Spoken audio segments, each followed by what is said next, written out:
같이 사도신경 하심으로 우리들의 신앙을 함께 고백하시겠습니다.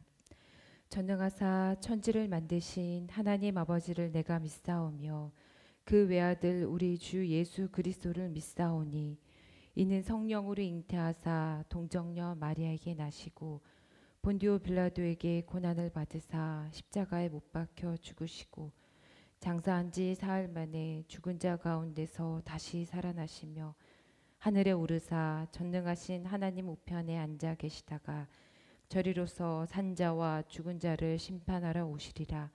성령을 믿사오며 거룩한 공예와 성도가 서로 교통하는 것과 죄를 사하여 주시는 것과 몸이 다시 사는 것과 영원히 사는 것을 믿사옵나이다. 아멘. 네, 오늘 하나님께 올려드릴 찬송은 찬송가 527장 어서 돌아오 찬송입니다. 527장 찬송 함께 들으시겠습니다.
우리에게 주신 하나님 말씀은 열왕기상 15장 1절에서 8절까지의 말씀입니다.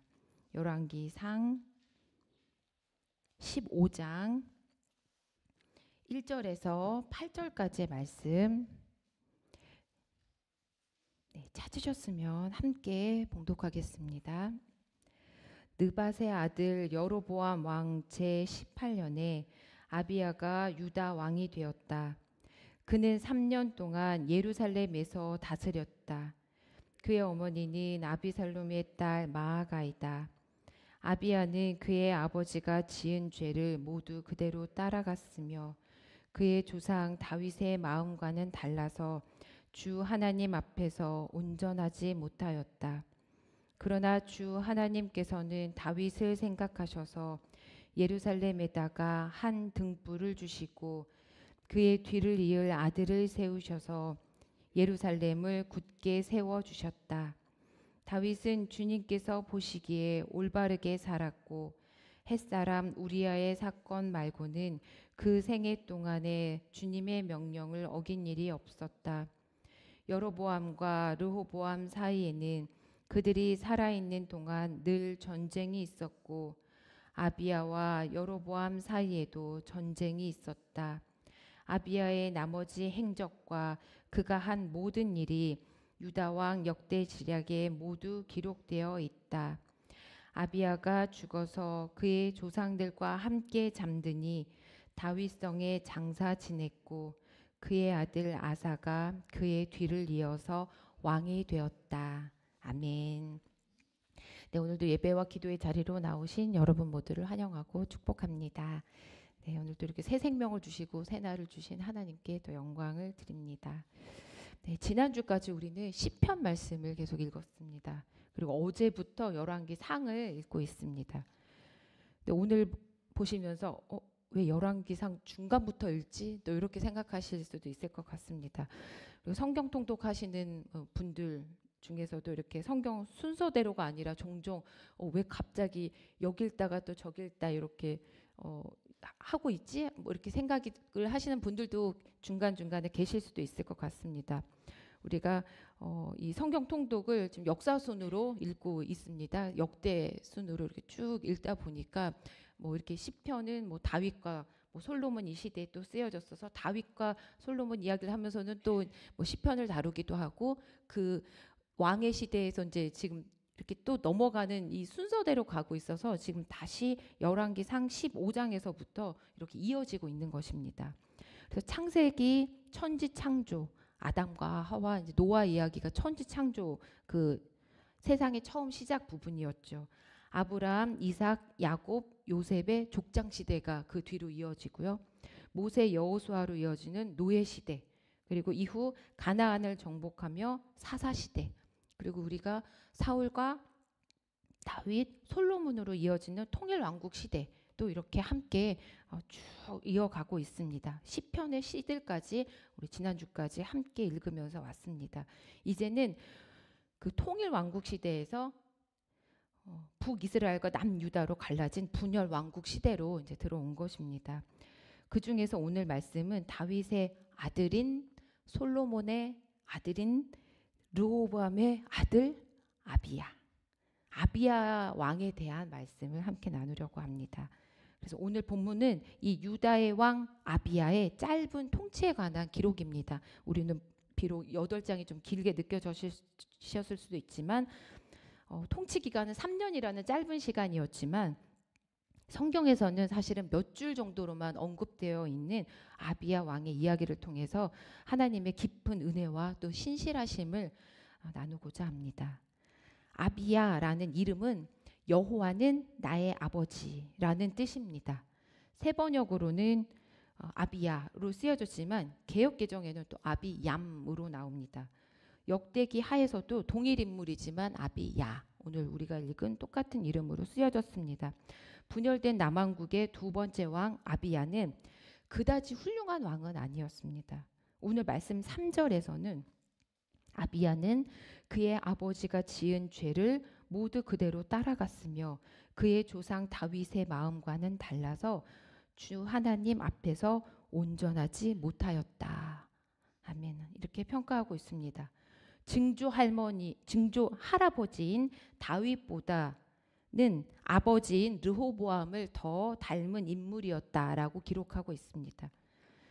성경에서 인물들, 특별히 왕에 대해서 평가할 때는 그의 생애와 업적이 어떠한가 하는 부분을 그가 올바른 인물이면 하나님 보시기에 정직하게 행하였다라고 평가를 하고 있고요.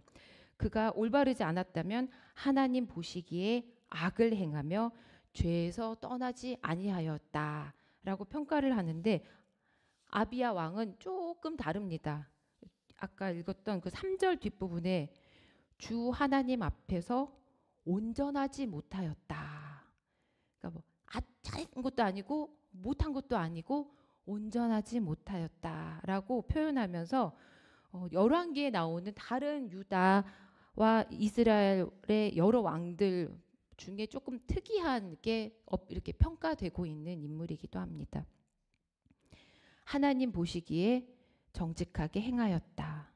하나님 보시기에 악을 행하며 죄에서 떠나지 아니하였다라고는 다르게 주님 앞에서 주 하나님 앞에서 온전하지 못하였다라는 표현은 아비야의 통치와 관련해서 더 자세하게 다루고 있는 역대기를 통해서 봐더라도 그의 인생이 신앙적으로나 정치적으로 그다지 성공적이지 못했다.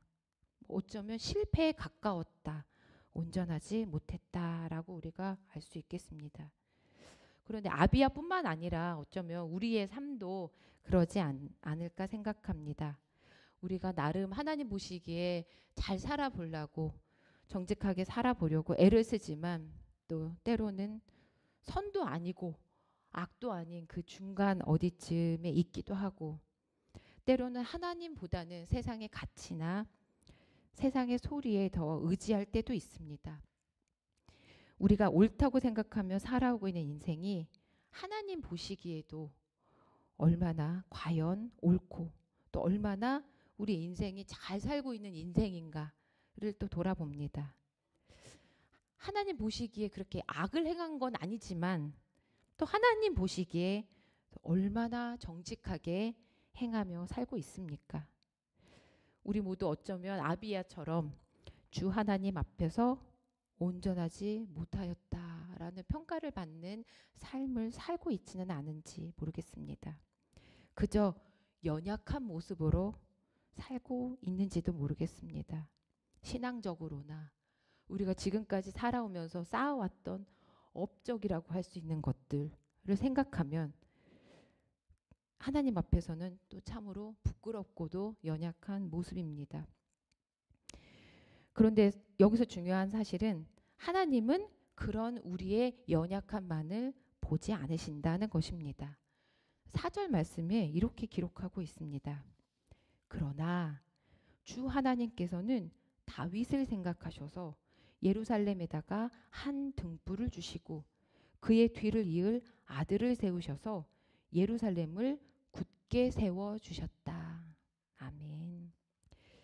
아비야의 행적을 지금 쭉 기록하고 있는 가운데 어쩌면 뜬금없다고 생각할 수 있게 아비야의 증조 할아버지인 다윗이 지금 소환되는 것입니다. 하나님은 아비야의 삶이 아닌 다윗을 기억하시고 남유다를 보존하시기로 하신 것입니다. 우리 번역에는 그러나 이렇게 되어 있는 4절 처음에 사용된 원어가 그럼에도 불구하고 라는 의미도 담고 있습니다. 연약하고 온전하지 못한 아비야였지만 그럼에도 불구하고 주 하나님께서는 다윗을 생각하셨다. 온전하지 못하였다는 것은 완전하게 하나님을 섬기지 않았다는 말씀입니다. 하나님께서 가장 싫어하시는 우상숭배의 죄를 지었음에도 불구하고 하나님께서 놀라운 은혜를 베푸셨음을 표현하는 것입니다. 하나님은 다윗의 믿음과 순종을 기억하시고 다윗을 생각하셔서 그의 후손들에게 자비를 베푸신 것입니다.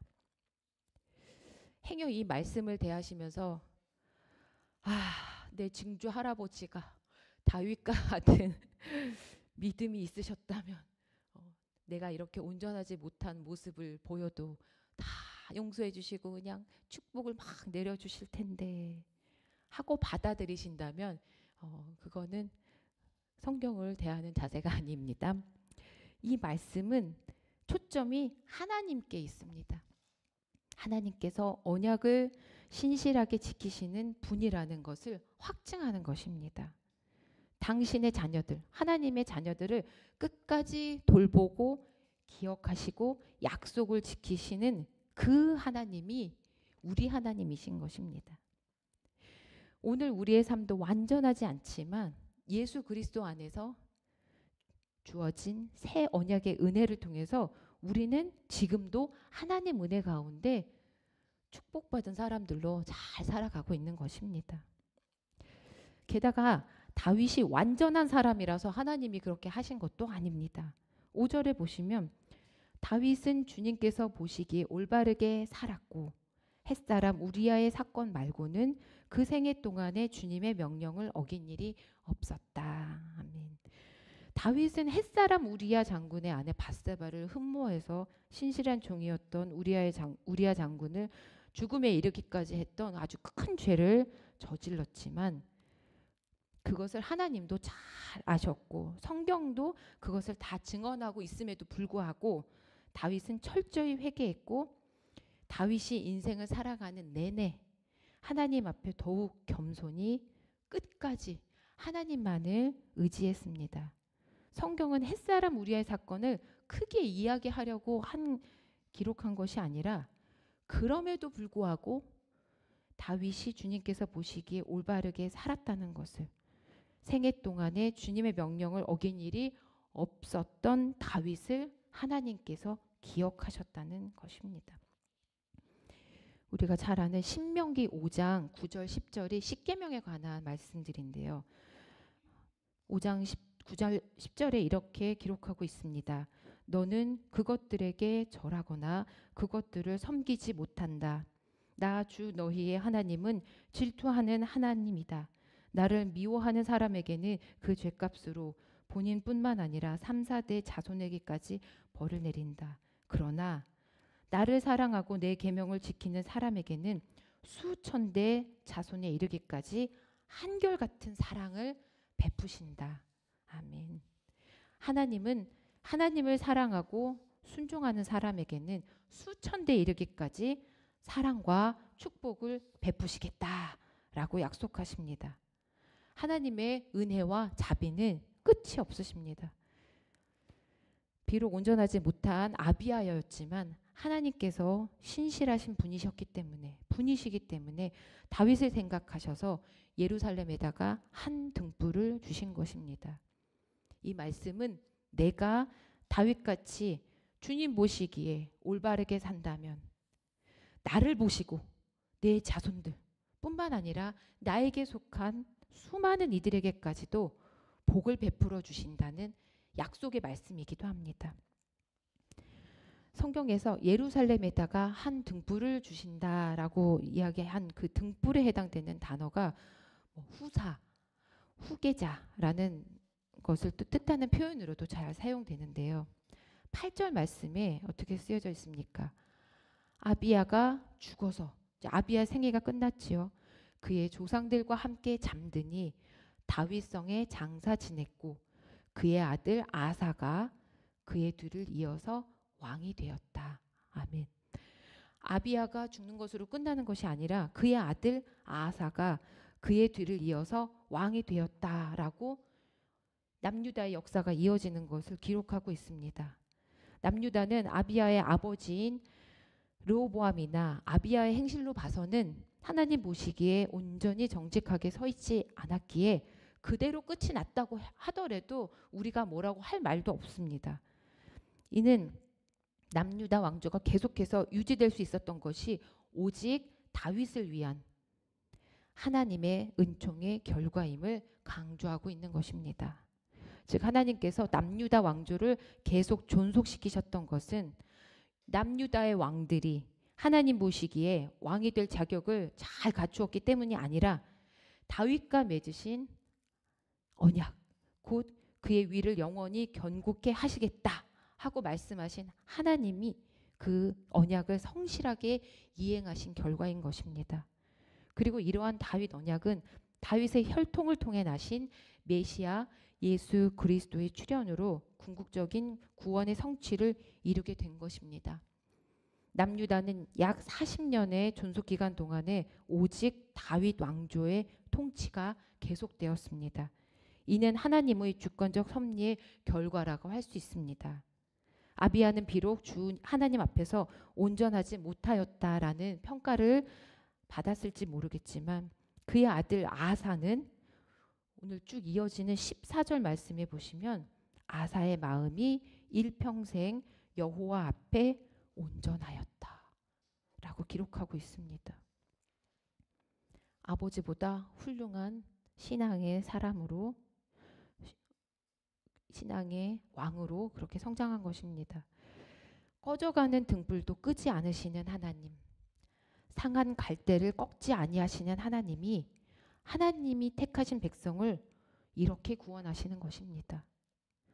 아비야는 겨우 3년밖에 통치하지 못했던 왕이었지만 다윗으로 인해 그 등불이 이어지게 하셨고 또 이후 아들 아사를 통해 유다 왕국을 잘 이끌어가도록 쓰임받았습니다.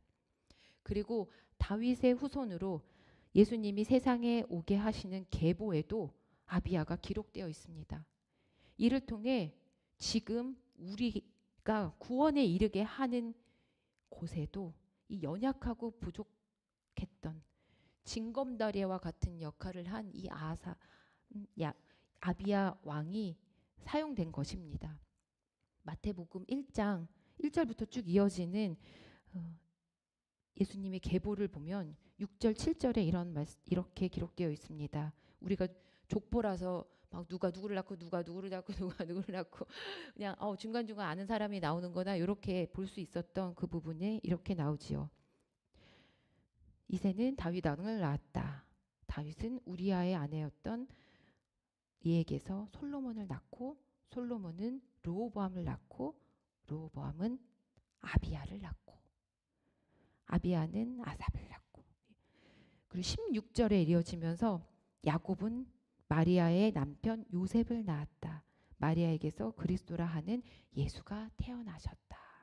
아멘. 하나님은 우리의 생각과 계획을 뛰어넘으시는 분이십니다. 비록 우리가 완전하지 못하여도 그리고 지금은 확실하게 알 수 없어도 하나님은 부족하고 연약하기 그지없는 우리까지도 사용하셔서 하나님의 선하신 목적과 사역을 위해 사용하십니다. 내가 잘나서도 아니고 우리 하나님께서 그저 자비와 사랑이 한이 없으시기 때문입니다. 오늘 하루도 부족한 우리를 다시 세우시고 또 우리가 생각하지 못한 크고 놀라우시고 선하신 계획을 이루어 가실 하나님을 의지하며 또 기대하며 복된 하루, 복된 인생 살아가시는 저와 여러분 되시기를 간절히 기도합니다. 함께 기도하시겠습니다. 온 우주 만물을 창조하시고 역사하시고 지금도 우리와 함께 하시는 참 좋으신 하나님 감사를 드립니다. 오늘 아비야 왕을 통해서 역사하시는 은혜를 베푸시는 하나님을 함께 묵상합니다. 부족하고 연약하지만 온전하지 못한 그 아비야 왕을 통해서도 하나님께서 구원 역사를 이루어 가심을 찬양하고 또 하나님께 영광을 돌립니다. 저희 또한 부족하고 너무나도 연약하고 매일매일 쓰러지기 일수인 삶을 살아가지만 저희들을 또다시 세우시고 또 등불같이 저희를 살리셔서 하나님의 선하신 역사를 이루어 가시는데 사용되기를 소망합니다. 오늘 우리들의 삶이 오히려 다윗과 같은 삶으로 참으로 실수도 많고 쓰러지기도 했지만 또다시 하나님을 붙잡고 일평생 끝까지 하나님만을 의지했던 다윗과 같은 삶을 살아갈 수 있도록 하나님 인도해 주옵소서. 그래서 참으로 하나님께서 이루어 가실 귀한 하나님 나라에 쓰임받는 도구가 되게 하옵소서. 오늘 하루의 삶도 또 우리들이 걸어갈 모든 인생 여정 가운데 함께 하시고 동행해 주실 것을 믿고 또 감사드리며 이 모든 말씀 예수님의 이름으로 기도드립니다. 아멘. 하늘에 계신 우리 아버지여 이름이 거룩히 여김을 받으시오며 나라의 마옵시며 뜻이 하늘에서 이룬 것 같이 땅에서도 이루어지이다. 오늘날 우리에게 일용할 양식을 주옵시고 우리가 우리에게 죄 지은 자를 사하여 준 것 같이 우리 죄를 사하여 주옵시고 우리를 시험에 들게 하지 마옵시고 다만 악에서 구하옵소서. 대개 나라와 권세와 영광이 아버지께 영원히 있사옵나이다. 아멘.